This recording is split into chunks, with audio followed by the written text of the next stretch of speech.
Ciao a tutti, la ricetta che vi propongo oggi sono dei biscottoni semplicissimi, ottimi per la colazione. Gli ingredienti sono scritti per esteso nell'info box sotto il video e nel blog e adesso vediamo insieme come prepararli.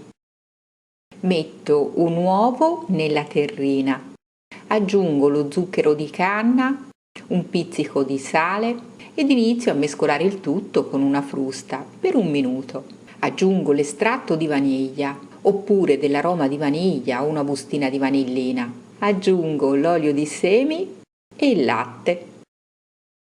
Do una mescolata veloce. Posso inserire la farina piano piano a cucchiaiate.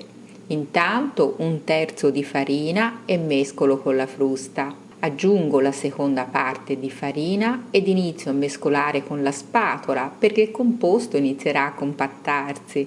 Metto l'ultima parte di farina ed il lievito, sempre mescolando. Trasferisco il composto sul piano di lavoro e lo lavoro brevemente, aiutandomi con un velo di farina e con un tarocco. Formo un panetto e lo lascio riposare per 10 minuti. Trascorso il tempo di riposo, divido il panetto in 4 parti e formo 4 cordoncini del diametro di 2,5 cm.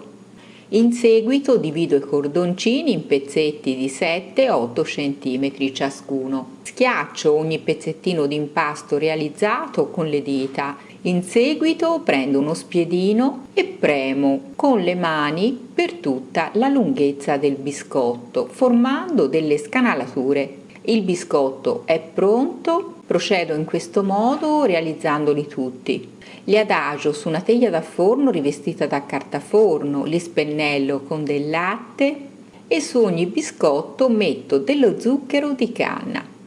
Posso infornare in forno caldo statico a 180 gradi per 15 minuti o fino a doratura.